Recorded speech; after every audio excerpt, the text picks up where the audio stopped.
যদি দেখা না পাই, আমরা যদি কোনোভাবেই কোনো সদুত্তর না পাই, তাহলে আমরা অবশ্যই নতুন কিছু ভাববো। এবং আমরা চাইছি যে সরকার পক্ষ হোক বা কমিশন হোক বা যে কেউ হোক, আমাদের বিষয়টা নিয়ে একটা ক্লিয়ার যেন রাস্তা দেখান, একটা পথ তো দেখাবেন যে তারা কি ভাবছেন, বহাল করার কথা কিভাবে ভেবেছেন এবং কি কি পদক্ষেপ তারা নিতে চলেছেন, সেটা আমাদের জানাটা অত্যন্ত জরুরি।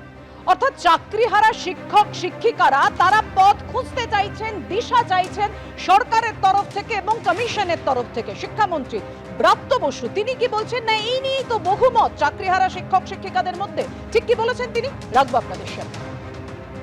একটা চিঠি আমি পেয়েছি, সেই চিঠিতে কেন বসতে চাওয়া হয়েছে সেটার কোনো উল্লেখ নেই। একটা দল আমাকে আবার মানে এটার সঙ্গে আমি যতদূর জানি ২-২৫০০ শিক্ষক আছে, আরও ২,০০০-২,৫০০ শিক্ষক আছেন যারা আমাকে কোনো চিঠি দেননি, যারা সম্পূর্ণভাবে সরকারের সঙ্গে সহযোগিতা করতে আগ্রহী। আরও কিছু লোক আছে যারা কোনো আন্দোলনই নেই, তারা মূলত সরকারের উপর ভরসা রাখছেন এবং আইনি লড়াইয়ের দিকে তাকিয়ে আছেন।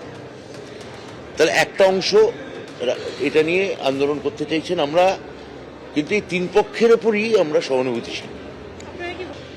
চিঠিতে উল্লেখ নেই কেন বসতে চেয়েছেন, ফলে আমি তো একাধিকবার বসেছি। এটা আমাদের বুঝতে হবে যে সরকার ওনাদের সর্বতভাবে সহযোগিতা করতে চাইছে। যদি বসতে চান, কি আলোচনা করতে চান, সেটা একটা নির্দিষ্ট ঠিক ফর্মে আমাকে একটা চিঠি দিন। যাই হোক, ওরা একটা কথা বলেছেন, সেটা আমরা শুনেছি।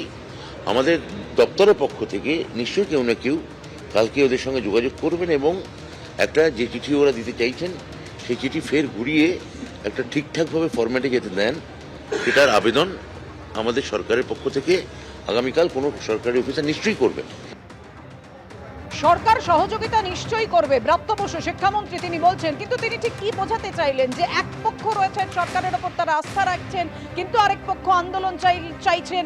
আমরা এই বিষয় নিয়ে কথা বলবো, আমাদের সঙ্গে সরাসরি রয়েছেন আমাদের প্রতিনিধি ঐশী মুখোপাধ্যায়। ঐশী, একেবারে পাপিয়া, দেখো 19তম দিনে পড়েছে আজকে এই চাকরিহারা শিক্ষকদের আন্দোলন বিকাশ ভবনের সামনে। সেন্ট্রাল পার্কের সামনে প্রশাসনের পক্ষ থেকে একটি ছাউনির ব্যবস্থা করা হচ্ছে, বায়ো টয়লেটও এসে পৌঁছে গিয়েছে সেখানে।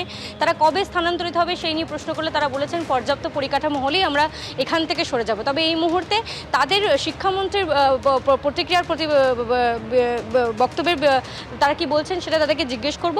আজকে শিক্ষামন্ত্রী বলেছেন যে চিঠি তিনি পেয়েছেন, সেখানে কোনো উল্লেখ নেই আপনারা কেন বসতে চান সেই বিষয়ে, এবং তিনি বলেছেন যে আগামীকাল কোনো সরকারি আধিকারিক আপনাদের সঙ্গে যোগাযোগ করবেন ঠিক ফরম্যাটে যাতে চিঠিটা দেওয়া হয়, কেন বসতে চান সেটা উল্লেখ করুন। এবং সবচেয়ে দুঃখের বিষয়, সারা রাজ্যের মানুষ জানতে পারছেন, সারা দেশের মানুষ জানতে পারছেন যে শিক্ষক শিক্ষিকারা, যোগ্য শিক্ষক শিক্ষিকারা কেন রাস্তায় বসে আছেন। এখন আমাদের শিক্ষামন্ত্রী সেটা জানতে পারছেন না। এটা আমাদের জন্য অত্যন্ত দুঃখজনক এবং এটা অবাক করার বিষয়। প্রথমত আমরা 20 তারিখে বিকাশ ভবনে রিসিভিং সেকশন যেটা আছে সেখান থেকে আমরা রিসিভ করাই, ওনার কাছে আমরা যে সাক্ষাৎ চাইছি আমরা রিসিভ করিয়ে নিয়ে আসি। সেখান থেকে ওনার জানার কথা ছিল আমরা কী উদ্দেশ্যে বসতে চাইছি। দ্বিতীয়ত আমরা যখন শিক্ষামন্ত্রী বলেন যে আমাকে অফিসিয়ালি কোনো কিছু চিঠি দেওয়া হয়নি, তারপর আমরা মেল করি। প্রথমত মেলটা ওনার ইনবক্সটা ফুল হয়ে গেছে, তো সেটা ব্যাক করে যাচ্ছে, ওটা রিসিভ হচ্ছে না। তা সত্ত্বেও আমরা মেলটা করি। এরপরেও যখন আজকের উনি যখন যেটা বলছেন যে আমরা কি বক্তব্য নিয়ে ওনার কাছে পৌঁছাবো, যেহেতু প্রথম চিঠিতে প্রথম মেলে আমরা পরিষ্কার উল্লেখ করেছিলাম কোন কোন পয়েন্টের ভিত্তিতে আলোচনা সাপেক্ষে আমরা ওনার সাক্ষাৎ চাইছি, প্রথম চিঠিটা রেফার করে দ্বিতীয় মেলটা করা হয়েছিল। অর্থাৎ ওনার অবশ্যই জানার কথা আমরা কোন কোন দাবি নিয়ে ওনার কাছে যেতে চাইছি। একদল আন্দোলন চাইছে, একদল সরকারের সঙ্গে সহযোগিতা করছে, একদল বলছে বসতে চাইছে, কিন্তু সেখানে উল্লেখ নেই। এই যে আপনাদের মধ্যে বহুমতের সৃষ্টি হয়েছে সেটা তিনি বললেন আজকে।